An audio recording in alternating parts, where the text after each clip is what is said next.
Many historians have argued that the Battle of Plataea marked the beginning of a slow Persian collapse, as if defeat automatically triggered decadence, corruption, and political paralysis. That interpretation is difficult to reconcile with the broader timeline.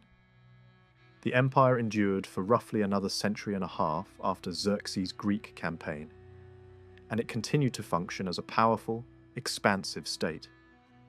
Administration remained intact, revenues continued to flow, armies still moved across enormous distances, and the imperial court still projected confidence. If there was a setback in Greece, it did not translate into immediate structural weakness across the Achaemenid world.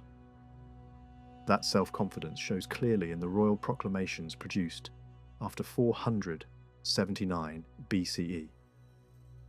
In these statements, Xerxes presents his rule as stable and wide-reaching, and he describes a realm that stretches far beyond Persia itself. The rhetoric does not dwell on loss or failure. Instead, it lists lands under his authority and repeats the familiar claim that order, tribute, and obedience were maintained under the king's law. In this official voice, the empire still appears vast, connected, and governed by a divinely approved monarch. It is not the language of a regime that believes it is sliding into ruin. At the same time, the absence of any Persian narrative of the Greek war creates a striking imbalance.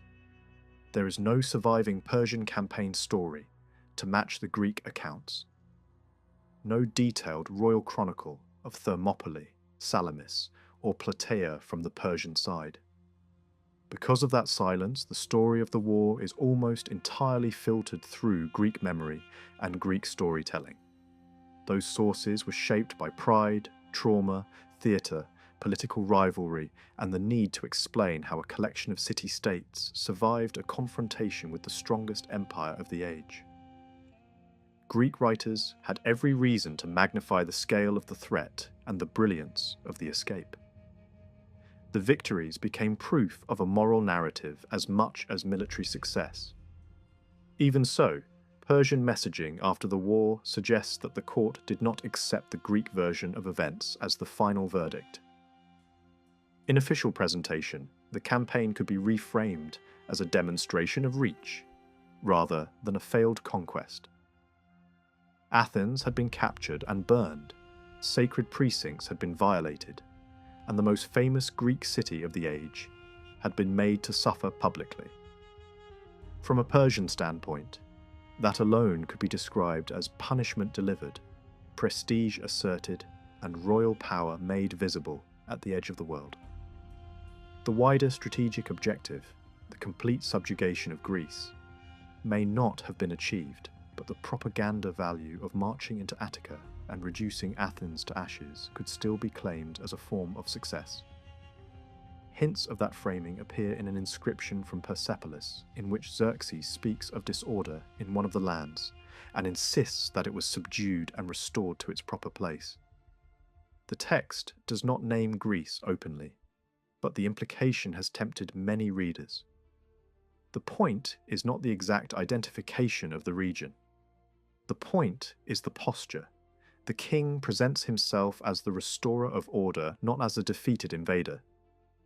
The language remains consistent with Achaemenid royal ideology, where rebellion is treated as a moral and cosmic violation, and the monarch is cast as the agent who forces the world back into stability. Visual culture pushed the same message.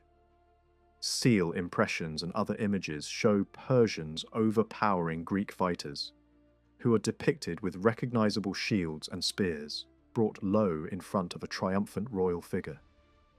These scenes do not narrate a campaign day by day, but they communicate a simple idea. Persia stands above its enemies. The iconography offers a blunt answer to any story of humiliation. Whatever happened in a narrow strait or on a Boeotian plain, the imperial image insists on dominance. Greek cultural memory moved in the opposite direction. Songs, staged tragedies, and later historical retellings turned the war into a moral drama with Persia cast as the threatening outsider and Greece as the heroic defender. The delight taken in Persian suffering, the repeated emphasis on the barbarian enemy, and the theatrical portrayal of Xerxes as lamenting, broken and exposed all served a purpose. They elevated local victories into a story about civilization itself. Those performances were never meant to be balanced reports. They were public celebrations and political statements, designed to be remembered. So the record preserves two competing realities. One side that wrote, sang, and staged the war until it became legend, and another side that largely refused to dignify the struggle with a surviving narrative at all, preferring instead to repeat a timeless formula of divine favour, lawful rule, and imperial breadth. Between those extremes, the military outcome remains what it was. Persia did not conquer Greece. The Greeks did not destroy Persia. After the fighting, the Achaemenid state still possessed enormous resources, deep reserves of manpower, and a sophisticated administrative machine. The empire's centre held, and its rulers continued to speak as if their authority was unquestionable. After the war in Greece, a noticeable shift appeared in Xerxes' behaviour and in the tone of his rule. From about 479 BCE onward, his public statements placed far greater weight on loyalty to the throne. They repeatedly warned against rebellion and reminded subjects of the severe consequences of disobedience. The language suggests a ruler who sensed unease beneath the surface of the empire, a feeling that order could no longer be taken for granted. This anxiety reached its clearest expression in a long proclamation issued in multiple copies, in which Xerxes condemned the worship of beings he called divas. The word itself had a long history. In older Indo-European traditions, it was connected with brightness and divinity, forming the root of words for God in many languages. By the Achaemenid period, however, the term had taken on a darker meaning. In Iranian religious tradition, especially in sacred hymns associated with Zarathustra, the daivas were figures to be rejected, associated with falsehood and moral corruption. When Xerxes used the term, he seems to have meant forces that stood in opposition to truth and order, whether understood as dangerous spirits, false gods, or corrupt forms of worship. In the inscription, Xerxes declared that there were regions of the empire where these daivas had once been honoured. By the favour of the supreme god, he claimed, their sanctuaries were destroyed and their cults suppressed. In their place, proper worship of the royal god was established, carried out at the correct time and according to the correct ritual. This text, found carved on stone slabs at Persepolis, and also at Pasargadae, stands out sharply from earlier Persian practice. For most of Achaemenid history, the empire tolerated a wide range of religious traditions and sponsored many local cults. Here, however, Xerxes appeared to promote a single hierarchy of worship and to insist on correct belief and practice. The precise target of his condemnation remains unclear. The daivas could have referred to foreign gods encountered in recent campaigns, perhaps in Egypt, Babylonia, or Greece. They may also have referred to older deities worshipped closer to home, including long-established Elamite gods in the Persian heartland. Whatever the case, the inscription reads, less like a missionary appeal and more like an ideological statement. It linked religious loyalty directly to political loyalty.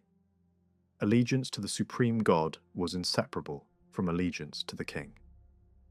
In this sense, the text functioned as a declaration of imperial order, presenting divine unity as the foundation of peace under Achaemenid rule. While Xerxes sought to strengthen authority at the ideological level, his private life steadily undermined dynastic stability. The Greek campaign had already cost him several close relatives, including his brother-in-law Mardonius, whose body was never recovered, Mardonius's death left behind a grieving widow and unresolved tensions within the royal family. At the same time, Xerxes' own sons had grown into ambitious young men. Although the king named his eldest son as heir, rivalry and resentment simmered among the brothers. Around 478 BCE, Xerxes arranged a marriage for his chosen successor, selecting a bride from within the family to reinforce dynastic unity. On the surface, the match was conventional and politically sound. In reality, it concealed the seeds of disaster. Before the wedding took place, Xerxes had already begun a secret affair with the young bride. After her marriage, the relationship continued, hidden within the confines of the royal household. The situation was explosive, not only because of its moral implications, but because of its political symbolism. The affair was linked to a powerful symbol of kingship, a richly decorated royal robe woven by the queen herself. In Persian culture, garments worn by the king were believed to absorb royal charisma, a sacred quality associated with legitimate rule. When Xerxes gave this robe to his lover, the act carried meaning far beyond a personal gift. The garment represented authority. By accepting it and later displaying it, the young woman signalled ambition on behalf of her family, particularly her father, a powerful royal brother who may have harboured hopes of greater power. The queen quickly grasped the danger. Rather than confronting her husband directly, she waited for the moment when custom would work in her favour. At the king's birthday banquet, a ritual occasion when requests could not be refused, she demanded custody of her rival's mother. What followed was an act of calculated terror. The punishment inflicted was brutal, symbolic, and public, marking the woman as a traitor and destroying her family's standing. The violence was not random cruelty, but a political message delivered through the body of a rival matriarch. The consequences were immediate.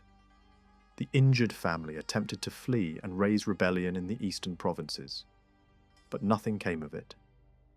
The family vanished from the historical record, likely eliminated entirely. The young woman at the centre of the affair disappeared as well. Through extreme violence, the queen secured her son's position and eliminated a potential challenge to the throne. In dynastic terms, the action served its purpose, even if it revealed the frightening fragility of power at the heart of the empire. Xerxes' later years were marked outwardly by construction and display.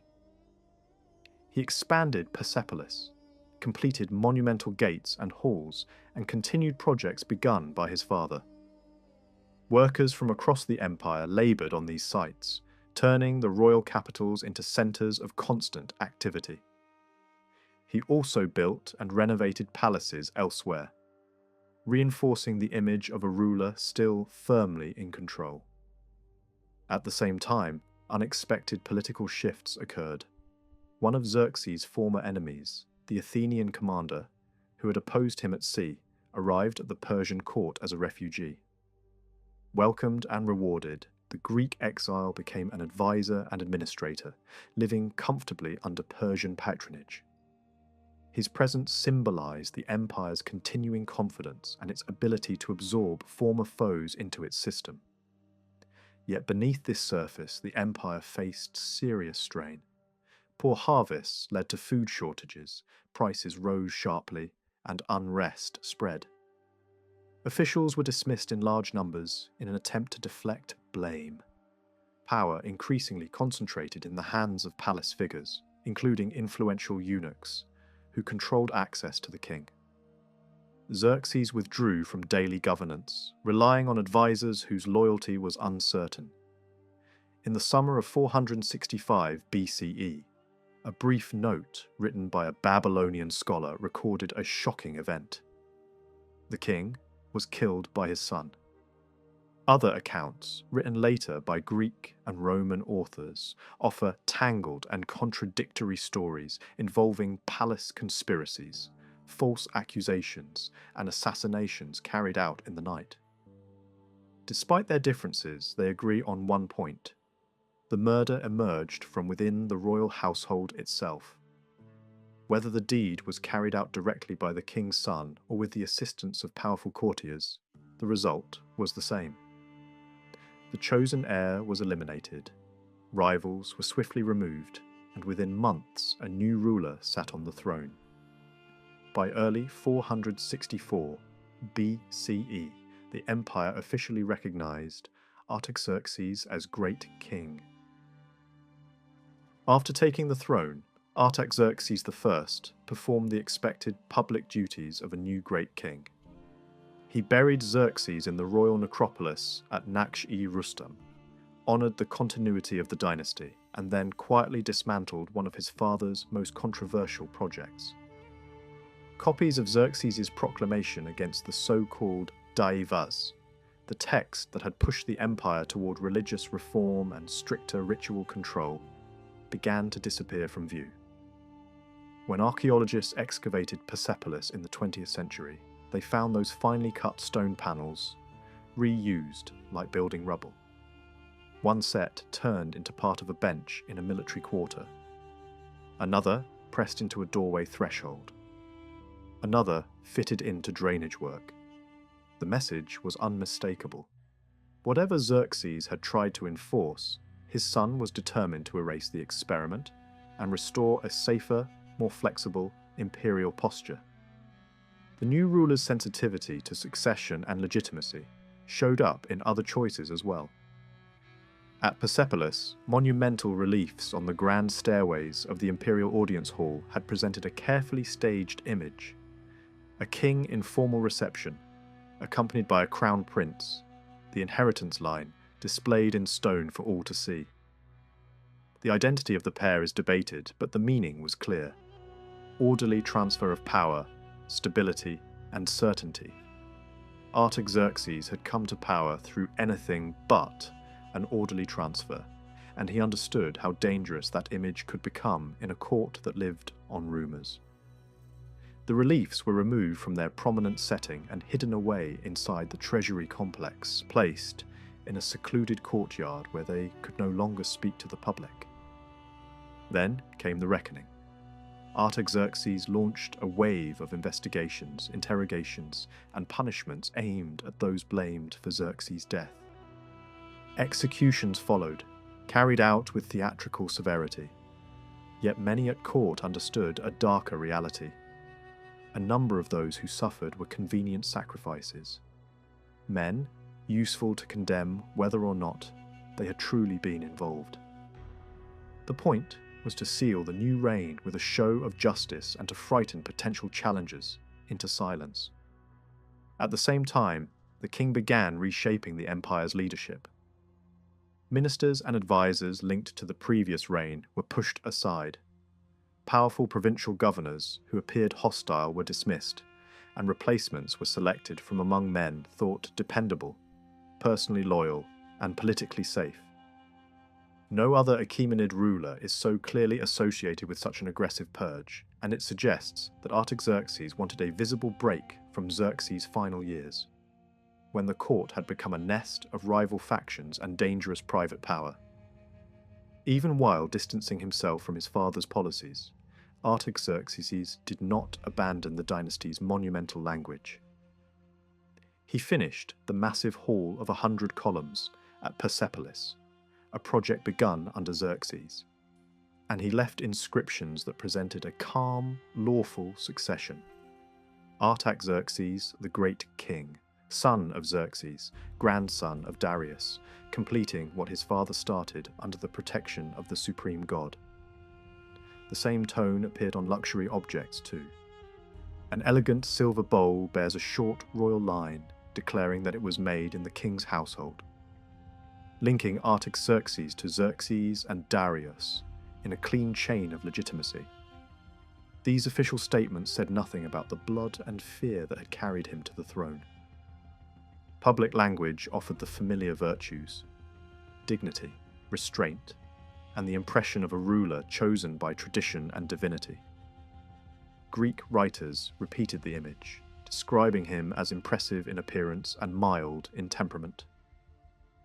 They also gave him an enduring nickname, Long Arm, which could be read as either a physical trait or a metaphor for imperial reach, the idea that Persian authority stretched to the ends of the earth. Inside the palace, life continued in the old pattern. Marriages, concubines, children, and the constant politics of the harem. Only one queen is securely named, Damaspia, who bore Artaxerxes a son called Xerxes, but there were likely other wives and many concubines. Court tradition remembered several Babylonian women by name and credited them with sons who would later matter in succession struggles. The household was crowded with princes and princesses, a situation that always carried future danger. Over this world presided a mestress, Xerxes' widow, now transformed into the king's mother and therefore one of the most powerful figures in the empire. Records do not prove that she helped bring about Xerxes' death, and her feelings about the execution of her eldest son, the former heir, remain unknown. What is clear is that she adapted quickly to the new order and embraced her position with force. Stories circulated in the Greek world that painted her as monstrous, even accusing her of human sacrifice in old age. Persian evidence does not support such claims, and the tone of the tale fits a wider foreign habit of turning powerful royal women into villains. Still, the persistence of her name in distant storytelling hints at how formidable her influence seemed beyond the empire's borders. The early reign did not settle into peace. Soon after the coup, Artaxerxes faced open revolt from his brother Histispes, the governor of Bactria, a man who believed he had been cheated of the throne. Fighting erupted in the east. Accounts describe a series of hard, evenly matched clashes in which neither side gained a decisive advantage at first. In time, the rebellion faltered. Histispes was forced to pull back, and Bactria submitted to the great king. In later years, small works of art may have carried a memory of this conflict. Seal images showing Persian fighters striking down opponents, dressed like Central Asian nomads, sometimes with the supreme god hovering above. Such images functioned as miniature official history, private objects that repeated the message of legitimate power crushing rebellion, in a world where written texts rarely recorded the full story. Not long after that Eastern crisis, the empire was hit by a far larger shock. In 460 BCE, revolt broke out in Egypt, driven by heavy taxes and the sense that Persian officials had mishandled the country's resources. A Libyan leader named Inarus, likely connected to older Egyptian royal lines, sparked a rising in the Nile Delta. Persian tax collectors were pushed out. The rebellion spread south along the river. For a time, Persian control shrank to a narrow core. Parts of Upper Egypt remained loyal, and the administrative center at Memphis stayed in imperial hands. Even so, documents from Egypt show the complexity of the situation. Some inscriptions still dated events by Artaxerxes' regnal years, and used his full titles, a sign that not everyone accepted the rebel leadership, and that legitimacy was still contested on the ground. Egypt's Persian governor at the time was Achaemenes, the king's uncle, a senior figure placed there earlier to keep the province stable. He gathered forces and moved to crush the uprising. A major battle took place near Papramis in the delta. The Persians were overwhelmed, and losses were severe. Later, visitors reported the landscape littered with the remains of the dead long after the fighting ended. Achaemenes was killed. Inarus then sent the corpse back toward Persia as a deliberate provocation, an act meant to humiliate the royal house and test the new king's nerve. At court, the death of such a close relative landed like a blow, and a mestress in particular was said to have sworn vengeance. Inarus aimed higher than survival. He wanted Egypt fully removed from Persian rule, and to do that, he needed outside help. He reached out to the Greek world, and Athens answered. The Athenians had their own reasons. Weakening Persian influence in the eastern Mediterranean suited their ambitions. A fleet sailed into the region, struck at Cyprus first, then entered the delta and pushed up the Nile. Persian naval forces were beaten. Memphis was attacked and taken, forcing the Persian garrison to retreat into its inner fortress. A long siege followed. More than a year of exhaustion, hunger, sickness, and slow attrition. In that cramped struggle, all sides paid a price. Rebels, Athenians, Persians, and Egyptians who still stood with the empire. In 456 BCE, Artaxerxes responded with a major counter-offensive. He sent another powerful relative, Megabyzus, the governor of Syria, leading an army supported by Phoenician ships. Megabyzus broke the rebel lines, retook Memphis, and forced the rebels and their Greek allies to withdraw to an island stronghold in the delta. There, they held out for roughly a year and a half, trapped by water and surrounded by Persian forces. The Persians then carried out an engineering solution, as ruthless as it was effective. They built a dam and diverted water, connecting the island to the mainland and stripping it of its natural protection. When the final assault came, it was a slaughter. Thousands died. Inarus was wounded in close combat and agreed to surrender after being promised his life. Here Megabyzus sought the king's approval for the deal, and Artaxerxes consented. The rebel leader was taken alive, a captive whose fate would become the center of a new court drama. By 454 BCE, after 6 brutal years, the Egyptian revolt was over. A new Persian governor was installed at Memphis, a royal prince who would hold the post for decades, providing long-term stability. Small imperial imagery captured the claim of restored control. A seal from the period shows the king armed and crowned, leading bound captives, with a kneeling rebel figure placed in submission. Even without words, the message was clear. Egypt had been pulled back into the empire. The shockwaves travelled far beyond Egypt. In the province of Judah, rumours and fear spread along trade routes and military roads. Small communities around Jerusalem heard stories of rebellion, punishment, and imperial response, and the mood turned anxious and apocalyptic. Prophetic voices in this era spoke of approaching judgment, fire, and the destruction of the proud. In that atmosphere, a learned Jewish scribe and priest named Ezra entered the story. Raised in the empire's heartlands, he was sent back with royal authority to enforce local law and to ensure Persian regulations were respected. Before travelling, he toured Jewish communities in Babylonia, urging a return to the homeland and the rebuilding of the temple. Most did not go. Many had built lives in exile and chose to remain. Ezra did travel, carrying wealth intended for religious rebuilding, and he appears to have been given a limited civil mandate as well, tied to restoring order and dignity in Jerusalem. A key step was strengthening the city's defences, but this immediately collided with local politics. A Samaritan community opposed the rebuilding of the walls and appealed to the Persian king, arguing that fortifications signalled rebellion. The royal response was cautious and practical. Officials searched records, found that Jerusalem had a history of resisting rulers, and ordered construction halted until the king personally authorized it. The decision was enforced quickly. Work stopped, and the city remained exposed. Only later did another Jewish official, Nehemiah, who had served in the Persian court, convince Artaxerxes to permit renewed rebuilding. By August 445 BCE, the restoration of the walls was underway again. For Jerusalem's inhabitants, the wall was more than stone. Its ruin had long been treated as a symbol of disgrace and abandonment.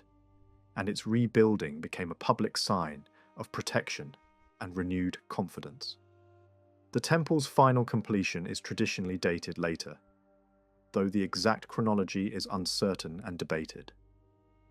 Back in Persia, the question of vengeance returned. Amestris could not accept that Inarus and the surviving Greek prisoners were living under the shelter of royal pardon. To her, they were responsible for the death and humiliation of Achaemenes, and pardon felt like weakness. She demanded custody of the captives. Artaxerxes resisted at first, bound by the logic of royal clemency and by the promise made during surrender. Megabyzus resisted even more fiercely because his honor rested on the pledge that the captives would not be harmed. But Amestris was relentless. Year after year she pressed her son until, after 5 years, Artaxerxes yielded. The prisoners were handed over. Greeks were executed in large numbers. Inarus, singled out for a prolonged and public end, was impaled. An imperial punishment reserved for rebels, meant to warn others through spectacle as much as through death. The decision had a cost. Megabyzus saw it as betrayal, not only of the captives but of the king's word and his own oath. Furious, he withdrew to Syria and raised forces in revolt. Persian troops were sent against him, and 2 battles were fought. Megabyzus won both, proving that he could challenge the center and that Artaxerxes' grip on loyalty was not absolute. Yet he did not push for the throne. Instead, he demanded security and dignity, peace on condition that he could remain safely in his province, rather than returning to court, where he feared traps and humiliation. Artaxerxes hesitated, caught between the need to punish defiance and the risk of tearing the empire open. Influential voices at court urged a settlement, including a powerful eunuch and Ametis, a royal woman tied to Megabyzus by marriage and by shared interest in stability. The king finally agreed to negotiate, but insisted on one condition. The rebel must appear before the throne in a formal audience, a ritual act that restored hierarchy in public view. Envoys travelled to Syria and pressed Megabyzus to return. He understood the danger, but accepted.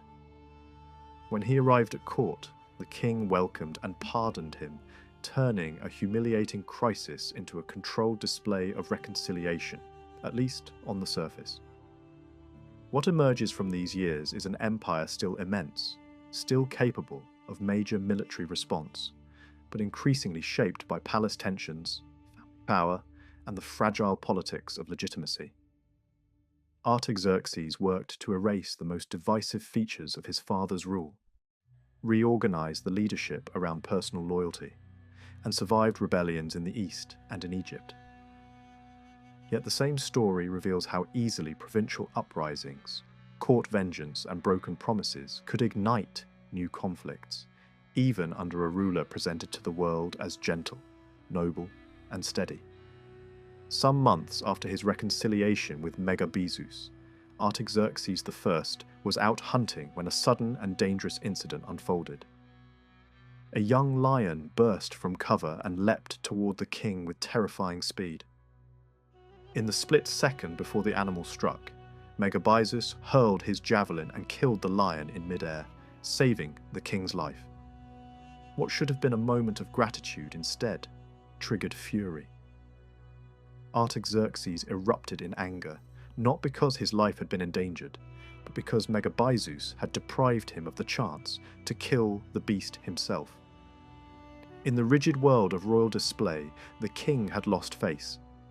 Seizing on the hunting episode as an excuse, Artaxerxes ordered Megabyzus to be executed. The reaction at court was immediate. Amestris, Ametis, and the influential eunuch Artaxerxes rushed before the king, fell to their knees and pleaded relentlessly for Megabyzus' life. They reminded Artaxerxes of his uncle's long record of loyalty and of his courage in the Greek wars fought during Xerxes' reign. After prolonged pressure, the king relented. The sentence was reduced from death to exile. Megabyzus was sent under armed guard to a remote city near the Red Sea called Sirte, cut off from court and family.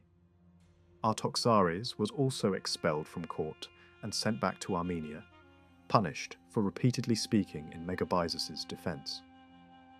Artaxerxes made it clear that he wanted no further mention of the man he now regarded as an irritation and a rival presence. The Greek writer Ctesias devoted considerable attention to Megabyzus in his History of Persia, portraying him as a tragic figure undone by royal caprice. According to this account, Megabyzus endured 5 years of isolation in Sirte, consumed by longing for home and separated from those he loved. Eventually, he escaped in disguise, allegedly posing as a leper, and made the long journey back to Persia. When he finally reached Amytis, she barely recognized him, so worn and altered was he by exile. She urged him to seek forgiveness, and once again Amestris and Amytis intervened on his behalf. Artaxerxes was persuaded to reconcile with his uncle, restored him to favour, and reinstated him as a trusted companion of the king. Ctesias concludes by noting that Megabyzus died at an advanced age, mourned sincerely by Artaxerxes, who is said to have grieved deeply at his passing. Beyond these personal dramas, the court at Persepolis remained a cosmopolitan environment. Administrative records reveal that many servants and officials were drawn from across the empire. Foreigners were common at court, but none were as highly valued as Greek physicians, who played a central role in the medical care of the royal family. Persian kings had long admired Greek medical knowledge, even more than that of Egyptian doctors, who were also present and respected. Figures such as Ujahorisnet, Semtu-Tefnacht, and Venen-Nefer are known to have practiced medicine under Persian rule. Yet Greek doctors were actively sought out and sometimes compelled into service. Earlier generations had already set the pattern. During the reign of Darius I, the famous Greek physician Democedes was taken captive and forced to serve at court. He successfully treated the king's injured ankle after Egyptian doctors failed, and later cured Atossa, the king's wife and Xerxes' mother, of a serious breast ailment. For his skill, Democedes was richly rewarded with luxury and influence, though he considered himself a prisoner and eventually escaped back to Greece. The status of royal physicians thus hovered uneasily between privilege and captivity. During Artaxerxes' reign, a Greek doctor named Apollonides of Kos rose to prominence. He gained favour by treating Megabyzus for a severe wound, sustained during the turmoil following Xerxes' death. His reputation grew rapidly, but his downfall came soon after. Following Megabyzus' death, Apollonides began a secret relationship with Amytis, the king's sister. She was already notorious for her affairs, and although the king tried to shield her reputation, her conduct was widely known. Apollonides exploited his position as physician to gain private access to her quarters, a privilege few enjoyed. When Amytis fell ill with pelvic pain and cramps, Artaxerxes ordered Apollonides to treat her. The doctor spoke with her in private and claimed that her condition could be cured through frequent sexual activity, presenting this as sound medical advice. Such ideas were rooted in contemporary Greek medical theories, which imagined the womb as a restless organ that caused illness if not properly anchored. Regular intercourse was believed to stabilize it. Under this pretext, Apollonides began sleeping with Amytis, gaining her affection while offering no real treatment. Her condition worsened steadily. Though Greek medicine already recognized forms of cancer and their grim prognosis, Apollonides did nothing to confront the disease. As Amytis deteriorated, growing weak, unable to eat, and visibly wasting away, Apollonides withdrew from her, repelled by her condition. Abandoned and in agony, she eventually confessed everything to her mother, Amestris, and begged for vengeance. Amestris informed Artaxerxes, expressing outrage that her daughter had been exploited by a foreigner and devastated by illness. The king entrusted the matter to his mother. Amestris ordered Apollonides tortured for weeks, and on the day Amytis died, he was buried alive. The episode sent a clear message. Even highly skilled foreigners remained servants, utterly subject to royal authority. While court life seethed with intrigue, the broader political world continued to shift. In the Greek sphere, Athens had built a maritime empire through the Delian League, extending its influence across the Aegean. Though never a direct existential threat to Persia, Athenian expansion unsettled the balance of power. Artaxerxes responded with diplomacy, offering support to Sparta as a counterweight. Over time, Persian policy increasingly relied on money and negotiation, rather than direct confrontation. This approach bore fruit during the Peloponnesian War, when Sparta and Athens were locked in prolonged conflict. Persian resources helped tip the balance, allowing Persia to regain influence along the Ionian coast. Yet internal stability remained fragile. After decades on the throne, Artaxerxes and his mother Amestris died within months of each other. He was succeeded peacefully by Xerxes II. But this calm was short-lived. Within weeks, the new king was murdered by his half-brother Sogdianus, plunging the empire into another succession crisis. Power ultimately fell to another son of Artaxerxes, Ochus, who took the throne name Darius II, aligning himself with the legacy of Persia's greatest rulers. His rise was shaped decisively by his wife Parysatis, a formidable political operator who guided strategy, eliminated rivals, and secured the dynasty's survival through ruthless means. Under Darius II, rebellions, court conspiracies, and economic pressures multiplied. Heavy taxation, inflation, and corruption strained the provinces, while satraps and financiers accumulated immense power. Xenophon later wrote that Darius and Parysatis had two sons, and that Cyrus, the younger, always had his mother's full devotion. By the time Xenophon set those words down, it had already become a familiar truth at court. Parysatis had favoured her second son from the beginning, praising him, shielding him, and quietly pushing him forward. Darius saw things differently. In his elder boy, Arsicus, he believed he had found the temperament an empire required: steady, patient, reflective, and methodical. Cyrus, by contrast, seemed too volatile, too quick to anger, too eager to force outcomes. So Darius named Arsicus as heir, a decision that wounded Parysatis and hardened her resolve. From that point on, the royal household did not settle into harmony. Parysatis, frustrated by the succession she did not want, encouraged rivalry instead of easing it. She nurtured conflict between her sons and did little to hide her preference.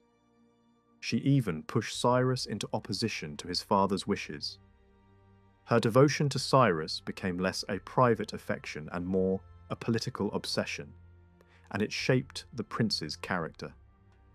Cyrus grew up with an intense sense of entitlement and an instinct for domination, yet without the patience that power demands. He learned to rely on his mother's protection, resenting her control but understanding that without her influence, he would remain secondary forever. When Cyrus was sent far from the centre of power to govern western Anatolia, distance offered him something he had rarely possessed: room to breathe. In Sardis, he began constructing a court of his own. He gathered followers, cultivated loyalties, and built a private household that mirrored royal life in miniature. By the time he was in his late teens, he had established a harem and taken women into it. though the details of his marriages are obscure. One name, however, became famous: Aspasia, a young Greek woman from Phocis. Aspasia entered Cyrus's world as a captive, part of the human spoils delivered from campaigns in the Greek-speaking cities of Asia Minor. Accounts describe her as strikingly beautiful, but they also stress something more unusual for a woman presented to a prince: a stubborn refusal to comply.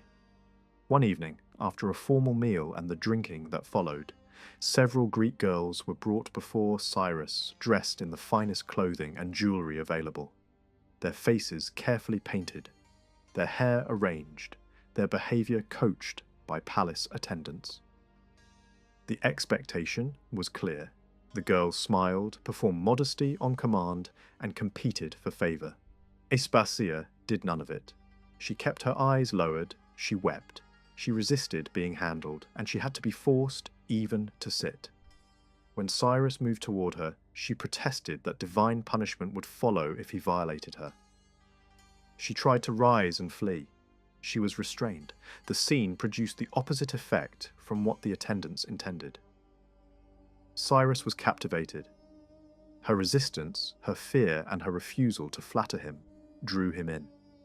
He elevated her immediately, declaring her his chief favorite and granting her the kind of private quarters normally reserved for women of high standing.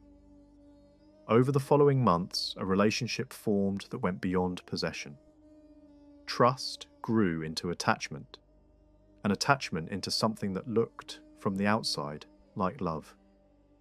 The story spread quickly, first through Ionia, then across the Greek world, and eventually reached the great king himself. It also reached Parysatis, and the news landed like an insult. The queen had built her influence around her son. Now another woman appeared to be shaping his choices. Aspasia's position strengthened as Cyrus's inner circle began to treat her as a gatekeeper. Petitioners came to her with gifts, hoping she might speak well of them. Rumours claimed the prince weighed her advice before making decisions. One tale, repeated with admiration, describes a Greek craftsman sending her a necklace of remarkable workmanship. Tiny gold forms and blue stone details linked in delicate metalwork. Aspasia, rather than keeping it, forwarded it to Parysatis, calling it fit for a king's mother. The gesture was careful and intelligent. It soothed the queen's pride and signalled submission rather than rivalry.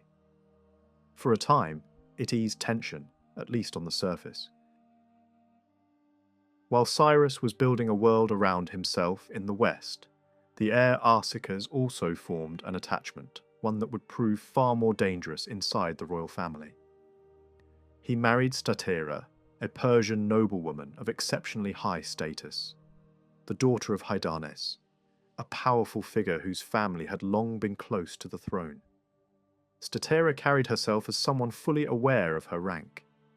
Her lineage gave her confidence, and she did not accept the idea that Parysatis should dominate the women of the court without challenge. Later, writers painted her as beautiful in the Persian ideal. Dark hair, dark eyes, a proud profile, and the kind of physical presence Persian men admired. She was not merely admired, she was politically significant. Hydarnes had several children and used marriage to bind his line to the royal house. Statera became the bride of the crown prince. Another child of Hydarnes, Teritukmes, married the king's daughter. The arrangement was meant to stabilize alliances. Instead, it detonated them. Teritukmes, according to hostile accounts, developed an illicit obsession with his own sister, Roxane, and began looking for a way to abandon the royal marriage.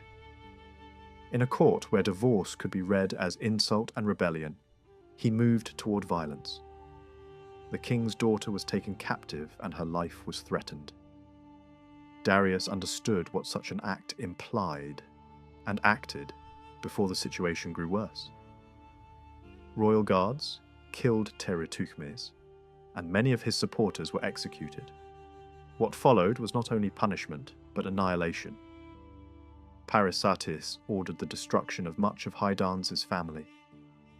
Relatives were killed in gruesome ways, and Roxane, identified as the centre of the scandal, was brutally murdered. Even a child was not spared. Only Statera was left alive, and even her survival was uncertain for a time. Darius considered removing her as well, but Arsaces begged for her life. Parysatis, unusually, chose to intervene.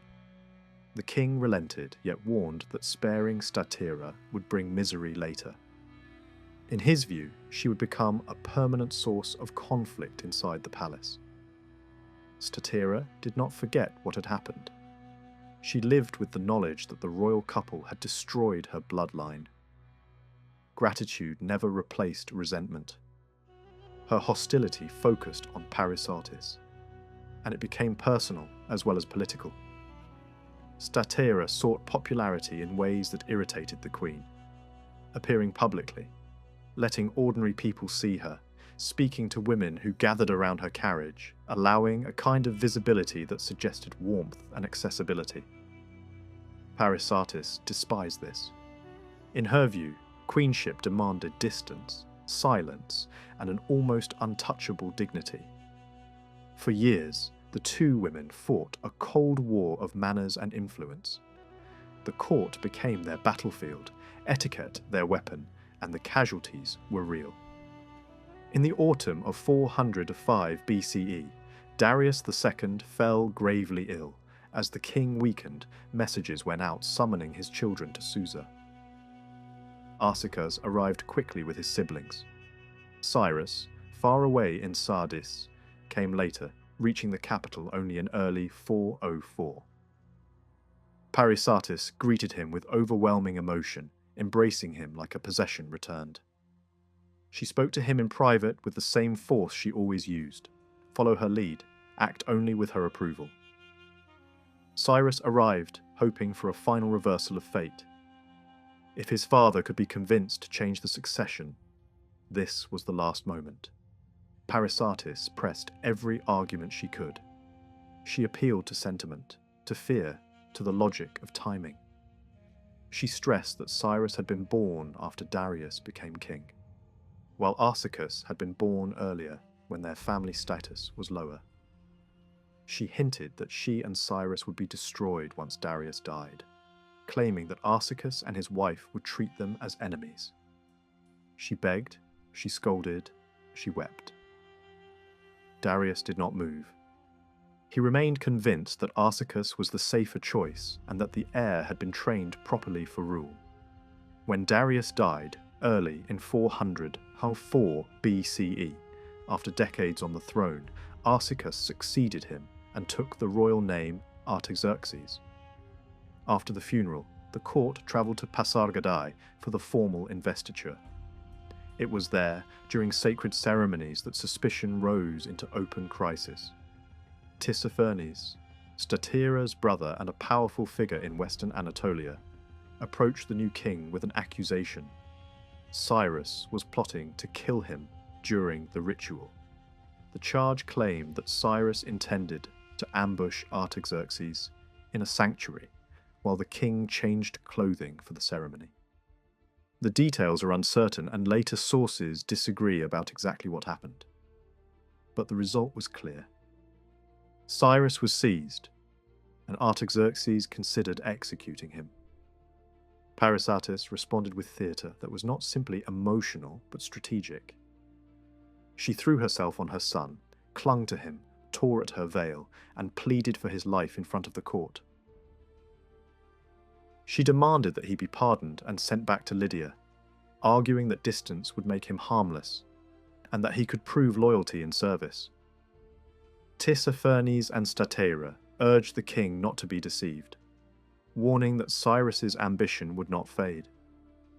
Artaxerxes, remembered in Greek traditions as personally gentle and inclined to mercy, chose pardon. Cyrus was released and returned to Sardis. The pardon did not calm him. What stayed in his mind was not forgiveness, but humiliation. Back in the west, surrounded by his followers and supported by Aspasia, Cyrus began preparing in earnest. He held enormous authority in Asia Minor, combining civil power with military command. He started building an army, Persian troops alongside a large force of hired Greeks. Greek mercenaries had long served Eastern rulers, but the numbers Cyrus gathered were extraordinary. He masked his intentions carefully, continuing to send tribute to the central government and presenting himself outwardly as loyal. Among the Greek commanders who entered his service, the most important was Cyrus of Sparta. Hard, aggressive, and experienced. He had commanded operations during the Peloponnesian War, gained a reputation for ruthless discipline, and then fallen out with his own city. Facing punishment at home, he found opportunity with Cyrus, who funded him and relied on him to shape the mercenary force into an effective weapon. Another Greek who joined later was Xenophon, still a relatively young man, drawn by connections and curiosity as much as by professional soldiering. He would later become the most famous witness to the campaign. In the spring of 402 BCE, Cyrus set out from Sardis with his army and an enormous entourage: servants, cooks, attendants, eunuchs, and women from the harem, including Aspasia. The troops understood they were marching east, but did not know the true purpose. Cyrus feared that if the goal was announced openly, war against the great king, many would refuse. Only a small inner circle knew. The army moved across Anatolia through a chain of towns, and tension erupted at times, nearly turning into mutiny. Discipline held, largely due to Clearchus. The force crossed the Taurus Mountains, passed through the Cilician Gates, entered Syria, and pushed into Mesopotamia. By the time the army reached the Euphrates at Thapsacus in midsummer, Cyrus finally revealed the truth. The march was a rebellion against his brother. The Greek soldiers hesitated. Fighting Persia was one thing, fighting the Persian king was another. Cyrus overcame resistance with money, promising higher pay, and the army continued down the Euphrates toward Babylonia. Meanwhile, Artaxerxes, warned in advance, assembled his own forces and moved to block his brother's path. The king chose a position near a small settlement north of Babylon, keeping his men fed and rested as he waited to draw Cyrus into battle. After months of marching and long pauses for rest, Cyrus's army arrived exhausted and disoriented. On September 3rd, 401 BCE, the two sides formed up in the open plain. The lines stretched for more than a mile toward the river. The battle that followed is unusually well documented because two eyewitnesses later described it: Xenophon from Cyrus's side and Ctesias, a physician near the king. Their accounts differ in places, but both agree on the decisive moment.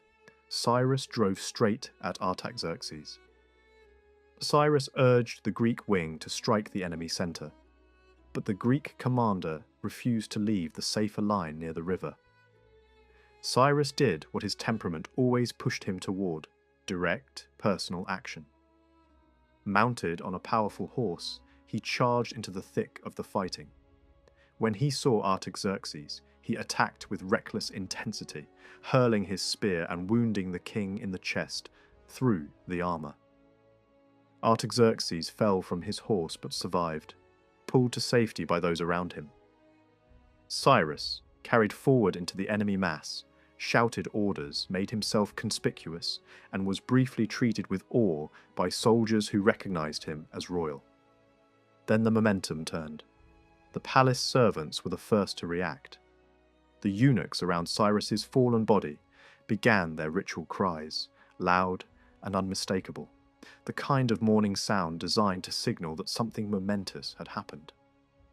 A Persian official named Artaxerxes, known as the King's Eye, rode past and noticed the commotion.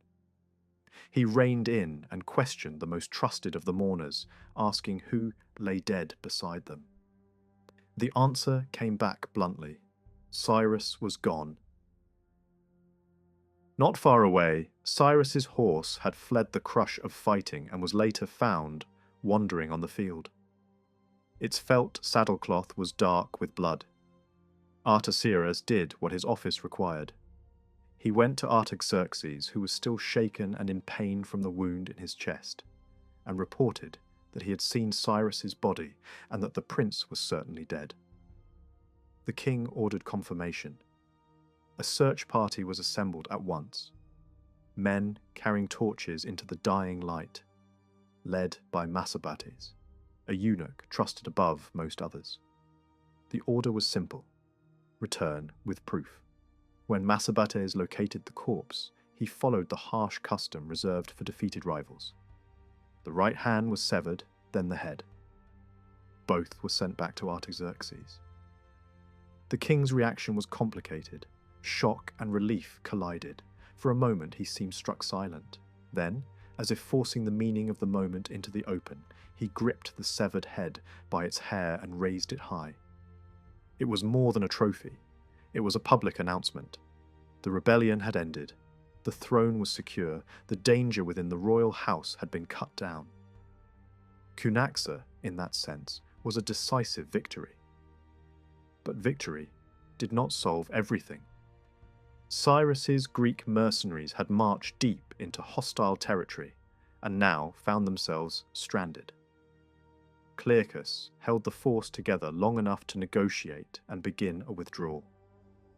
The retreat moved northward, with the river cautious and tense. Then the leadership collapsed. Clearchus was lured into talks, seized by Tissaphernes, and removed. The mercenaries, suddenly without their central commander, reorganized under new leaders and fought their way out in stages. Only a fraction of the original force survived intact. After months of hardship, hunger, ambush, and brutal marches through Syria and Anatolia, the remnants eventually reached the Black Sea and made their way back toward the Greek world. The journey became famous because Xenophon, who had been there, later recorded it in a first-hand narrative that reads like a soldier's report written from inside the march. When the sun rose the next morning, the battlefield looked different. Daylight revealed the scale of death. Corpses lay scattered across the plain, and the aftermath began in the way imperial systems always demanded. Gratitude to the supreme god for victory, then punishment for disloyalty, then rewards for service. Reports circulated about the numbers of dead. Some claims were lower, others far higher, but even the most conservative accounts acknowledged heavy losses. Attention turned to those who had switched sides or behaved dishonorably. A man accused of defecting to Cyrus and then returning only after the rebellion failed was humiliated publicly in an unusual punishment meant to mark him as weak and contemptible. Another, who had defected and then lied about heroic deeds, faced a far more direct penalty and was mutilated. At the same time, those who had helped secure Artaxerxes' position were rewarded. Gifts were sent to men whose weapons had struck Cyrus during the final moments, and one of the soldiers involved in the killing was enriched. Cyrus's abandoned camp was treated as spoil. Tents, horses, hunting dogs, clothing, jewelry. The servants who had followed the expedition and the women who had been attached to the march. Among those women, one name stood out. Aspasia was searched for deliberately. Artaxerxes had heard the stories about the Greek woman who had held Cyrus's affection and wanted to see her with his own eyes. When guards finally brought her in, bound and gagged, Artaxerxes reacted unexpectedly. He was angered not at her, but at the rough handling. He punished her captors, ordered fine clothing brought for her, and instructed his palace staff to provide for her needs. Aspasia mourned Cyrus openly. Yet as victor, Artaxerxes claimed her as part of his own household. He tried to win her favour, to pull her away from the memory of his brother. But grief does not dissolve on command, and the attachment she had formed with Cyrus did not vanish, simply because the balance of power had changed. Far from the battlefield, the royal court waited in Babylon, tense with uncertainty. The question that hung in every corridor was blunt. Which brother now ruled?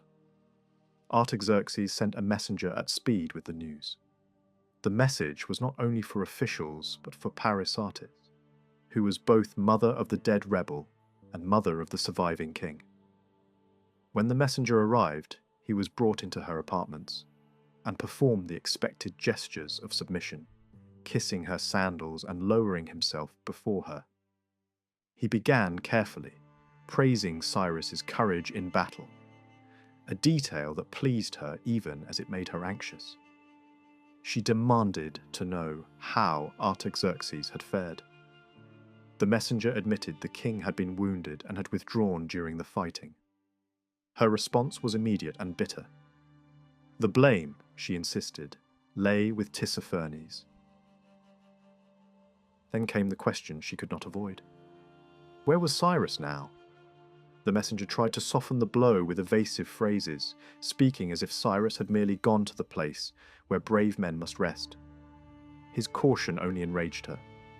She pressed him harder, scolding him until he finally said it plainly. Cyrus was dead.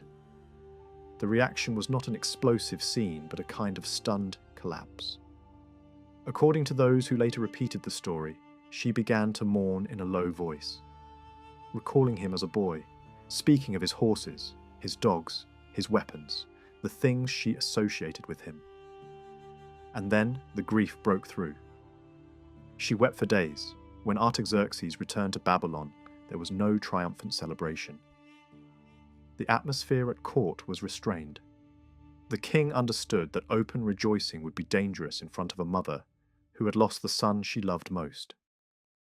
Parysatis appeared in mourning and performed the formal gestures of obedience before the new great king. Artaxerxes, following custom, raised her up and seated her at his right hand, the place of honor that confirmed her standing as queen mother. Nothing was said aloud about Cyrus. No one spoke of the battle in her presence, yet every time her eyes fell on Statira or on Tissaphernes, her hatred tightened. The silence did not mean acceptance. Parysatis began gathering information quietly. She asked questions, listened for names, traced the story of the fight through servants, guards, and men who had been near the action. One person who assisted her was Ctesias, who had access to the palace and to the king's circle. Gradually a picture formed. Cyrus's movements, who struck him, who cut the body, who carried out the orders that turned death into spectacle. When the Queen Mother had what she wanted, a list of names, she began to act. The first targets were easy to find because they could not resist boasting. One of the men involved in the killing let his reward inflate him. He began claiming openly that he had killed Cyrus and that the king, out of jealousy, was denying him proper recognition. Artaxerxes' anger flared. He ordered the man's execution. Parysatis stepped in and asked her son not to end it so quickly. She demanded the offender be handed to her instead. Artaxerxes agreed. The punishment that followed was designed to maximize suffering and to make the point that the Queen Mother's grief could become a weapon. The man was tortured over many days, his body wrecked, his sight destroyed, and he was killed in a final act of brutality. Another figure soon fell into the same trap. Mithridates, the man who had wounded Cyrus near the eye, attended a dinner hosted by eunuchs, connected to Parysatis. He arrived wearing the gold and fine clothing the king had given him. The hosts praised him, flattering his vanity and drawing him into conversation. Wine loosened his caution. He began demanding greater rewards, then finally declared that his strike had brought Cyrus down and that the prince died from the wound he had inflicted. The room fell silent. The hosts offered no argument, only calm words meant to keep him talking. When the dinner ended, the story was carried straight to Parysatis, and from her to the king. Artaxerxes ordered Mithridates put to death. The execution was deliberately elaborate. Outside the walls, a pit had been prepared. A small boat hull was set into it, and Mithridates was placed inside, bound, forced onto his back. Another boat was lowered over him like a lid, the two lashed together. Mud was packed around the joined hulls until the structure hardened and sealed. The earth was refilled so that only his head remained exposed. Over days he was force-fed. When he resisted, his eyes were tormented to force compliance. He was then drenched repeatedly with a mixture of milk and honey poured into his mouth and over his face. In the heat, the syrup drew insects in swarms. His body, trapped in filth, began to decay while he still lived. Maggots and worms fed on him. The process dragged on until death finally ended it. Only then did the executioners open the sealed boats and find what remained. Stories like this have always been difficult to reconcile with the serene images of empire carved on palace stairways, where order seems effortless and harmony appears permanent. The temptation is to treat such punishments as proof of pure cruelty. Yet in Persian thought, ideas of purity and pollution carried enormous weight. To be forced to rot in one's own waste, eaten by vermin, reduced into corruption while still alive, was not merely pain.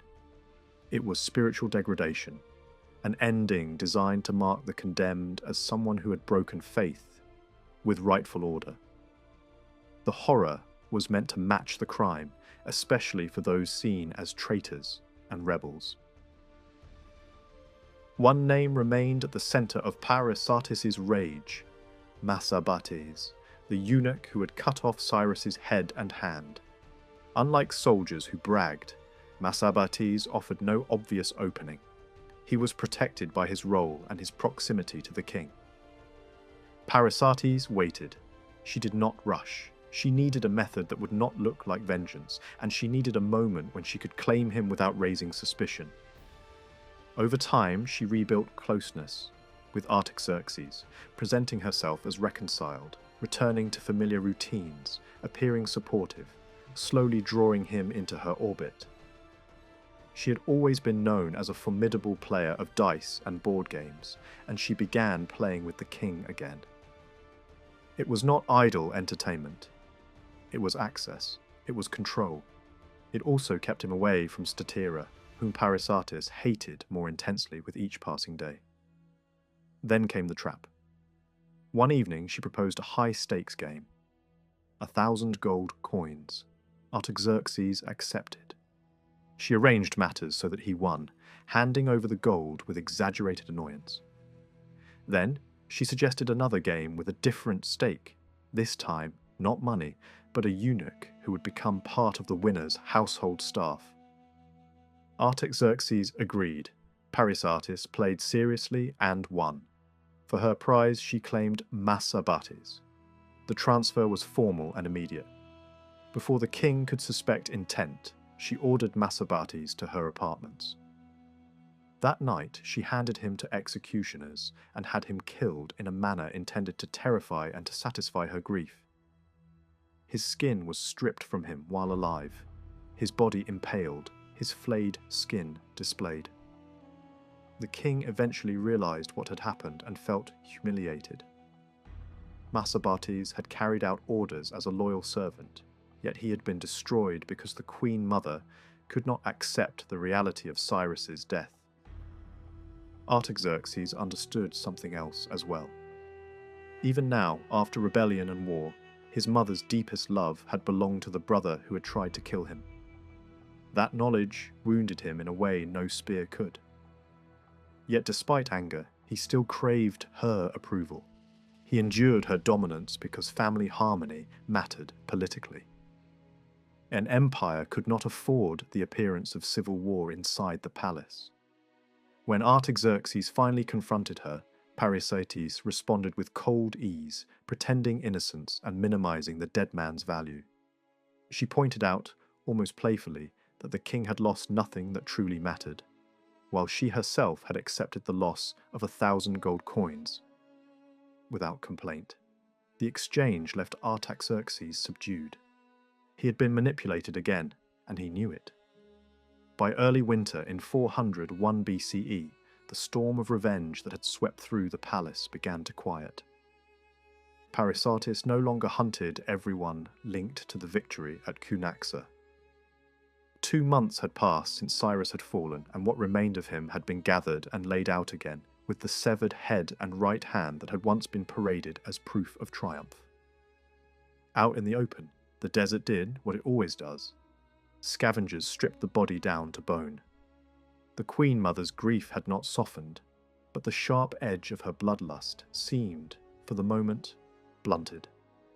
It was at that point that another figure from the Cunaxa drama arrived in Babylon, Clearchus, the Spartan commander who had led the Greek mercenaries for Cyrus. He did not enter the city as a guest. He was dragged in as a captive, chained, battered, and humiliated. After the battle, he and the Greeks had tried to withdraw along the Tigris, choosing a route different from the one that had brought them into Mesopotamia.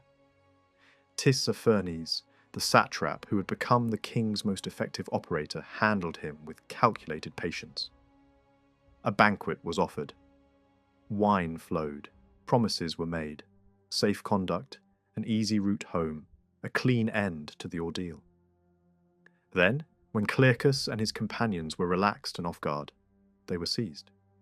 They were transported to Babylon, yoked together like animals, linked at the neck, their arms wrenched behind them, driven across the roads of Mesopotamia under guard. When Parysatis heard Clearchus was inside the city, old wounds reopened. She had listened hungrily to every story that kept Cyrus alive in memory, and Clearchus featured in those stories as the loyal foreign supporter, the hard fighter who had stood by her son when others hesitated. To her, he was not merely a mercenary commander. He was a living thread that still connected her to Cyrus. In her eyes, he deserved honor, not chains. The privileged treatment did not stay secret for long. Statira learned that Parysatis was easing Clearchus's condition, and the news angered her. She understood the Queen Mother's motive perfectly. Clearchus kept Cyrus's shadow inside the palace.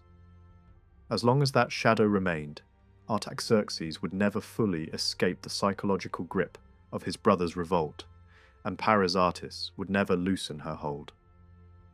Statira also saw an opportunity. With Clearchus's fate still undecided, the king could be pushed into an act that would hurt Parysatis deeply. She moved with calm logic and persistent pressure, presenting the execution as necessary for stability. Good for the throne, good for the empire, and even good for the Queen Mother herself, who needed the last living links to the rebellion severed. Artaxerxes finally agreed. Clearchus and the prisoners were taken outside Babylon and executed. Their bodies were left exposed. Later, a story circulated that a sudden wind had raised a mound of earth over Clearchus's corpse, and that date stones scattered there sprouted into a grove that shaded the place, as if nature itself had marked him. The tale sounded like a miracle, and it likely served a political purpose. It offered Parysatis a way to turn loss into meaning, to suggest that Clearchus, like Cyrus, had been favoured by higher powers. It also provided a convenient symbol, life rising unexpectedly over the dead, a green sign in an arid place. Whether the grove was real or embellished, the message was clear enough for those who wanted to believe it. After Clearchus's death, a strange stillness settled over the court. The rituals of monarchy resumed. Audiences continued. Hunts and banquets returned. The king travelled, received envoys, and attempted to project continuity, as if the empire had not been shaken by a civil war. Yet Cunaxa had left scars that did not vanish, simply because routine returned. Artaxerxes devoted substantial energy to building projects, like many Persian kings before him. New halls and palaces were raised in major cities, and older structures were repaired or rebuilt. Public inscriptions and formal statements emphasized continuity and legitimacy, tracing the royal line through fathers and grandfathers, presenting the king as rightful heir to a long tradition, and framing restoration work as an act supported by the gods. Stone and cedar, columns and roofs. These were not only architecture, but political language carved into the landscape. The larger task of his reign, however, lay on the frontiers. Egypt had broken away at the moment of his accession, and for years the empire struggled to regain full control. Campaigns were launched and money poured into war, often with the help of Greek mercenaries. Yet Egypt's separation hardened over time, especially while the central court was absorbed by the crisis of Cunaxa.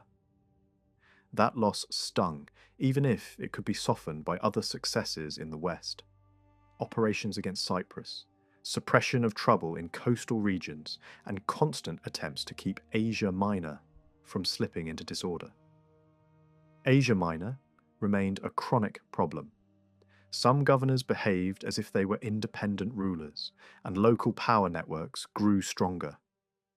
In later years, groups of Western satraps formed coalitions, minted their own coinage, and tested the limits of central authority.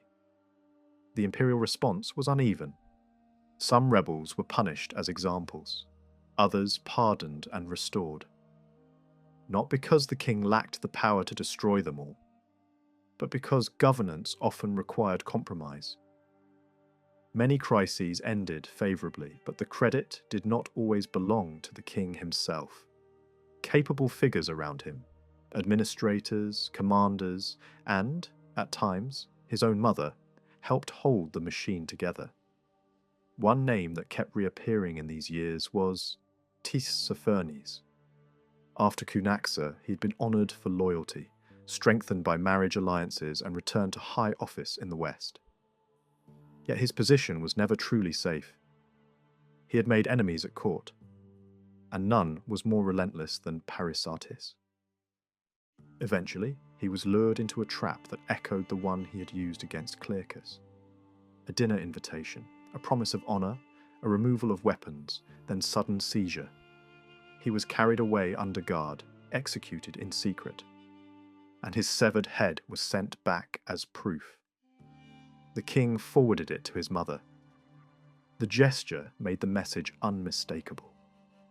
The man who had helped save the throne had become, in the Queen Mother's eyes, one more debtor who had to pay for Cyrus. Years passed.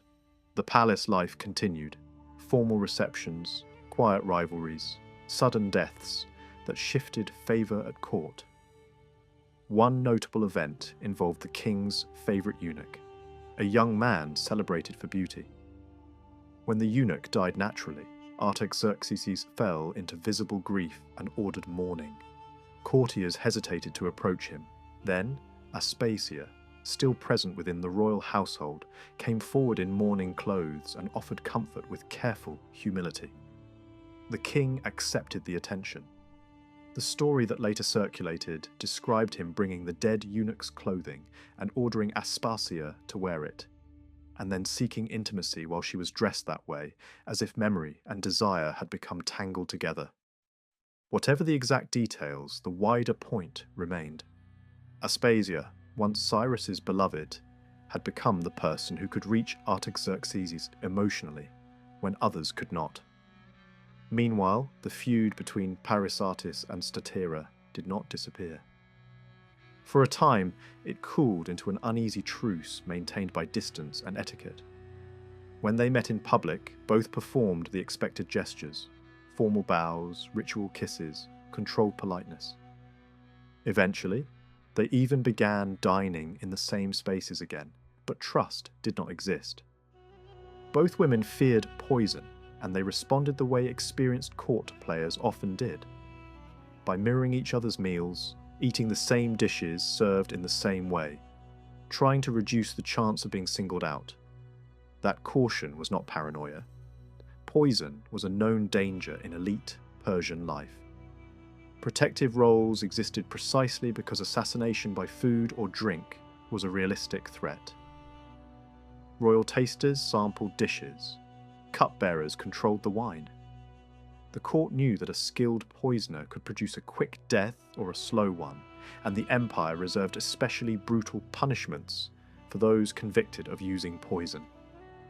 In such an environment, reputation mattered as much as evidence, and Parysatis had long carried the image of a woman who understood the art. The climax came in Susa, in the private rooms of the Queen Mother, after the court had settled into winter quarters. Parysatis invited Statira to an informal meal, presenting it as a sign of reconciliation. Statira approached with caution. Refusing the Queen Mother risked political damage, and pleasing her might earn credit with the king. She accepted.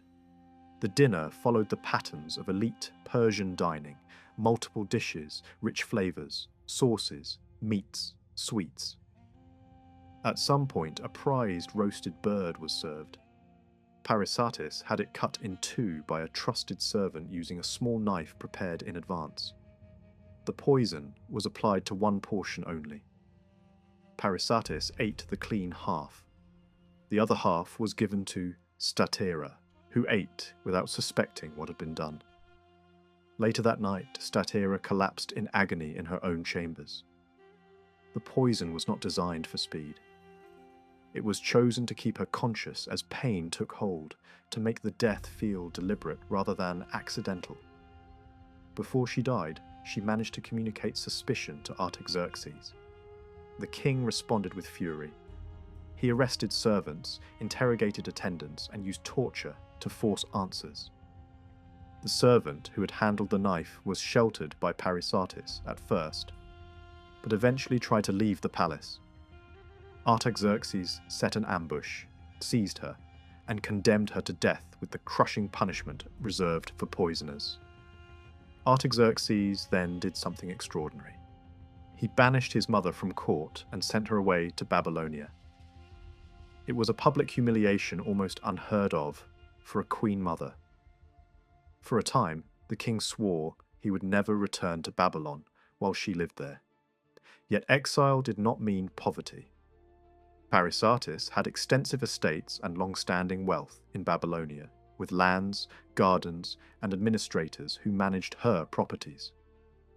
Even removed from the centre, she remained economically powerful. The rupture did not last forever. The king's anger cooled, and reconciliation followed. He called her back, convinced that her experience and force of character were still useful.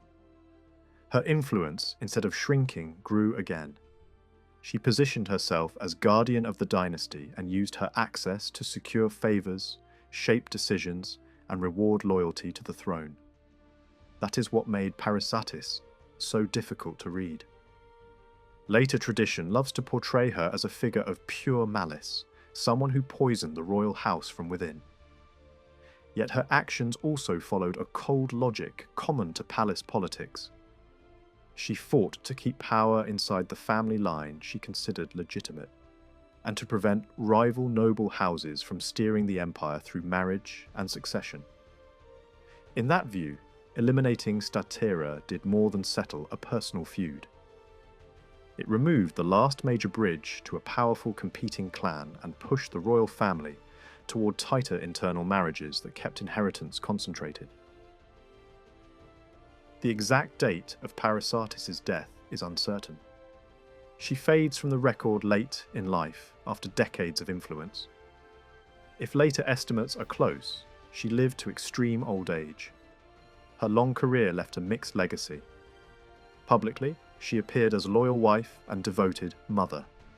Privately, she dominated court politics for generations, first driving Cyrus's prospects, and then, after his death, operating as an unofficial centre of power behind Artaxerxes. Her tragedy was structural as much as personal. The imperial system offered no official office for a woman of her ability. Yet she acted like a minister, a strategist, and a dynastic enforcer. For more than 60 years, she shaped lives at the heart of empire. When she finally vanished, the court may not have mourned openly, but it would have understood that an era of fear, talent, and relentless control had ended. In the closing years of Artaxerxes II's reign, the Persian royal household began to fracture under the strain of its own size and internal rivalries. After ruling for more than 4 decades, the king presided over a family so vast that it had become unmanageable. His principal wife, Statera, bore him 3 sons: Darius, the eldest, Ariaspes, and Ochus, the youngest. Beyond them, Artaxerxes fathered well over 100 additional sons through other wives and concubines, along with numerous daughters. 2 of those daughters were married to the king himself in ritual unions, designed to emphasize the exclusivity and sacred continuity of the royal bloodline. The first serious cracks appeared shortly before the death of the formidable queen mother, Parysatis, when Artaxerxes attempted to strengthen loyalty among his leading nobles by binding them to the royal family through marriage. Princess Apame was married to the influential Pharnabazus, while Rhodogene was given to the courtier Orontes. A third daughter, Amestris, was promised to Tiribazus, one of the most powerful satraps in the empire and a man enjoying exceptional royal favour. Yet just before the wedding, Artaxerxes abruptly withdrew the offer and took Amestris for himself. The insult cut deeply. To repair the damage, the king promised Tiribazus another daughter, Etossa. That promise was broken as well when Artaxerxes married her too.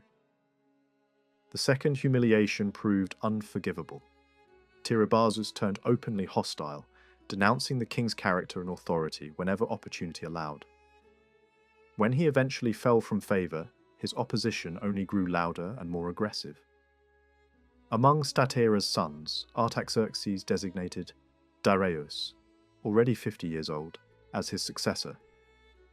The choice did not sit well with Ochus, the youngest son, who possessed a fierce temper and little patience for waiting.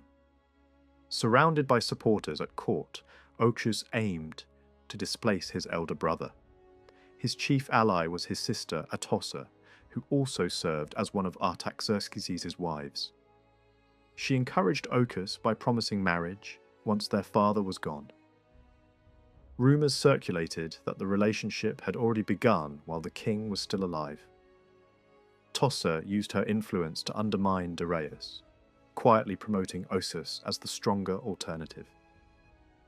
Custom allowed the chosen heir to request a single favour from the king, provided it lay within royal power.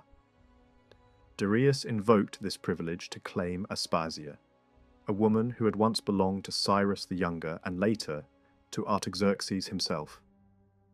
Though past childbearing age, Aspasia represented far more than physical attraction.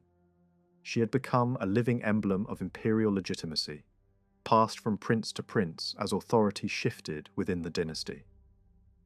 By bringing her into his own household, Darius sought to send an unmistakable signal that power was already his.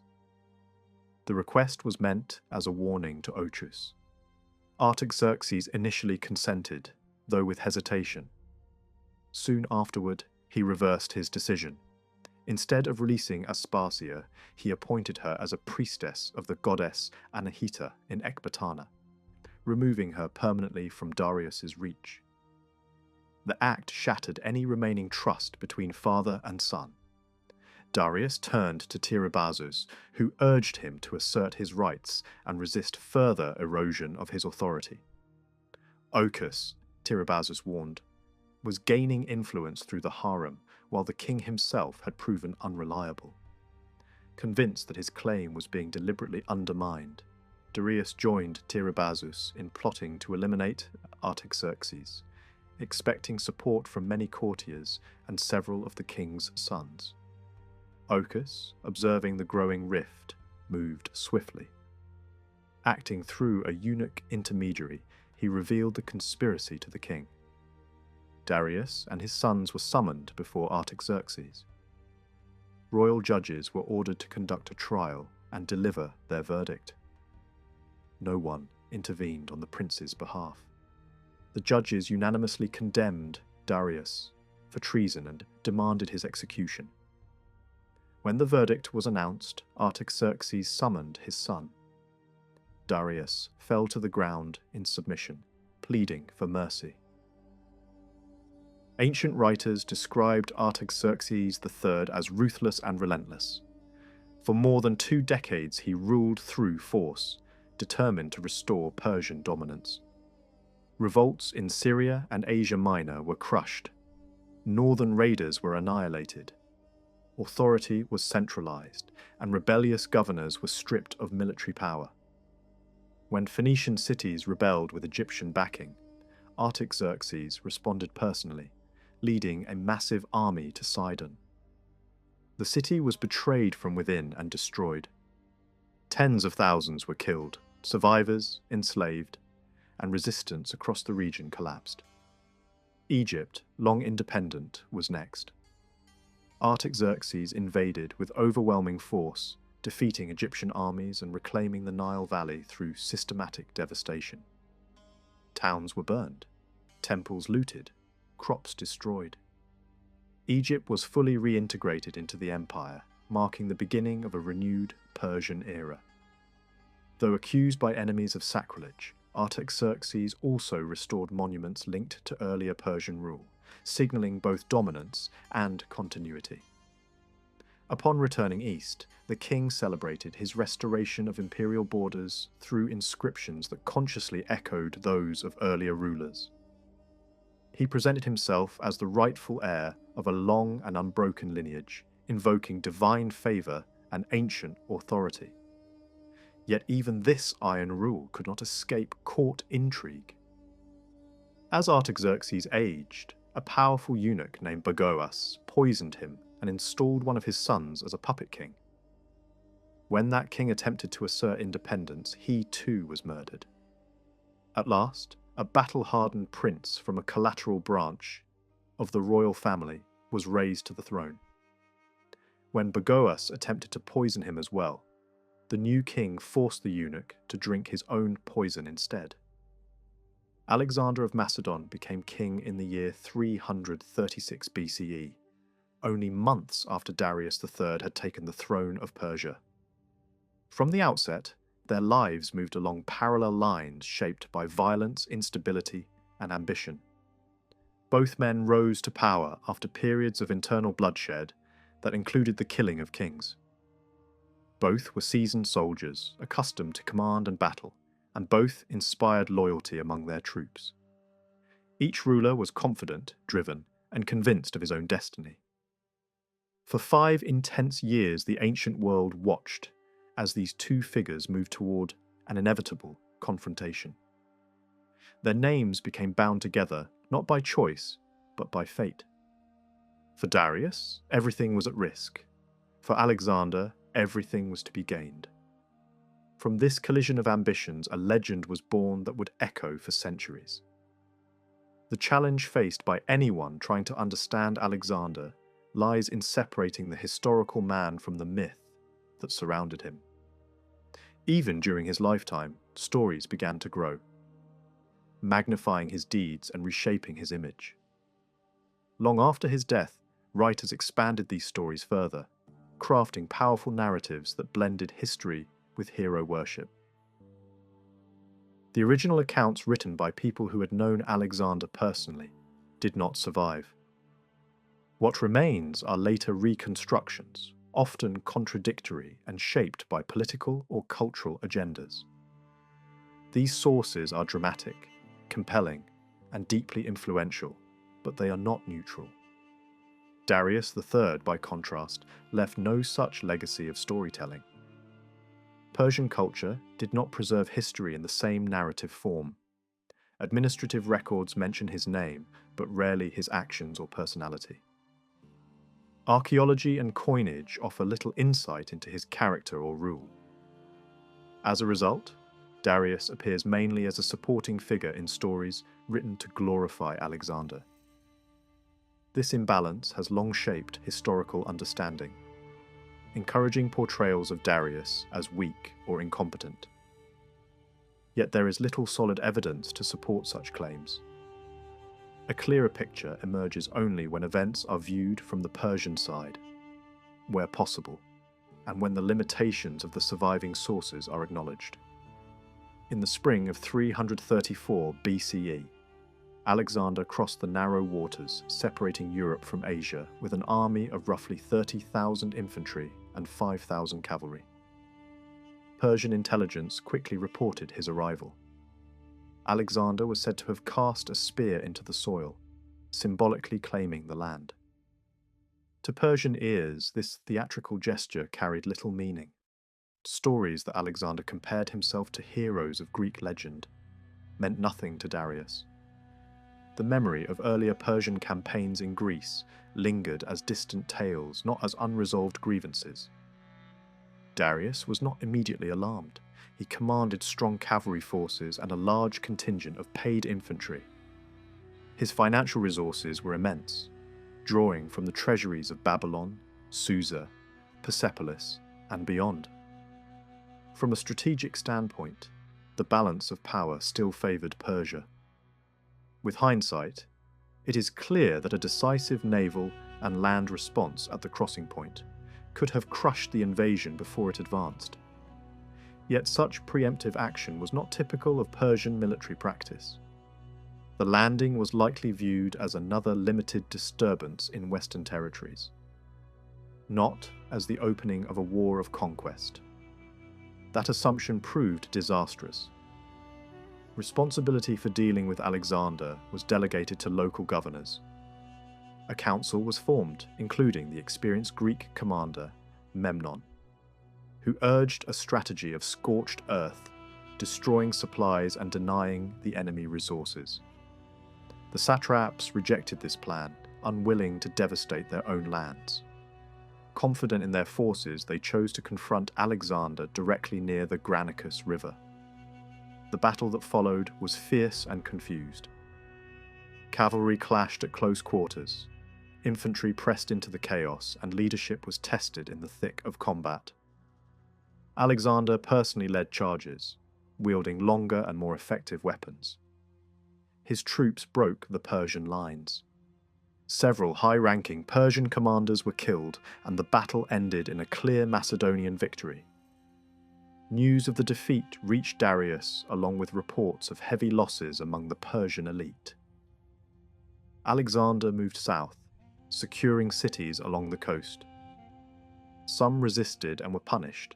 Others opened their gates. Persian forces regrouped under Memnon, who mounted a stubborn defense. But his death removed one of Darius's most capable commanders. As Alexander advanced inland, he began reorganizing territories as though he were already ruler. When he began minting coins in his own name, Darius decided the time for delegation was over. He would take command himself. Leaving Babylon, Darius marched west with his army, accompanied by his family and court. The royal entourage included his mother, wife, daughters, and young heir, as well as relatives and senior nobles who held key military roles. When the army reached Damascus, the baggage train and royal women were left behind for safety as the troops moved forward. The armies met near Issus in late 333 BCE. The terrain restricted movement and limited Darius's numerical advantage. The battle unfolded violently. Alexander exploited weaknesses in the Persian formation, striking with speed and precision. Fighting was brutal and close. As Alexander pushed toward the Persian center, Darius found himself in immediate danger. Surrounded by collapsing defenses and panicked horses, he abandoned his chariot and escaped on horseback. This decision has often been described as cowardice, but from a Persian perspective, it was an act of preservation. The survival of the king meant the survival of the state. The retreat turned into a massacre. Persian troops fled as Macedonian cavalry cut them down. Alexander claimed victory, and Darius's losses far exceeded his own. Soon afterward, Alexander captured Damascus and seized the royal baggage train. Darius's family was taken into enemy hands. This was more than a personal tragedy. Control of the royal household carried immense symbolic power. By taking possession of the Persian harem, Alexander struck at the heart of Achaemenid legitimacy. Darius attempted diplomacy, seeking the return of his family. Classical sources claim he offered vast concessions, but it is unlikely he ever intended to surrender territory. His priority was the survival of the empire. He understood that defeating Alexander was the only path to restoring his position. After Issus, Darius returned east, rebuilding his forces while tracking Alexander's movements. Reports arrived of cities falling, of Egypt welcoming the Macedonian as a liberator, even as a divine ruler. In 331 BCE, Darius positioned his army on an open plain near Gaugamela, preparing carefully for the encounter. The night before the battle, ominous celestial signs were observed. Morale was shaken further by the death of Darius's wife in childbirth. At dawn, the armies met. Darius attempted to use terrain and chariots to his advantage, but Alexander again outmaneuvered him. Drawing Persian cavalry away from the center, Alexander created an opening and drove straight toward the heart of the Persian army. Once more, Darius withdrew to preserve his life and the possibility of continued resistance. The battle ended in another decisive defeat. Alexander marched south, entering Babylon, which welcomed him.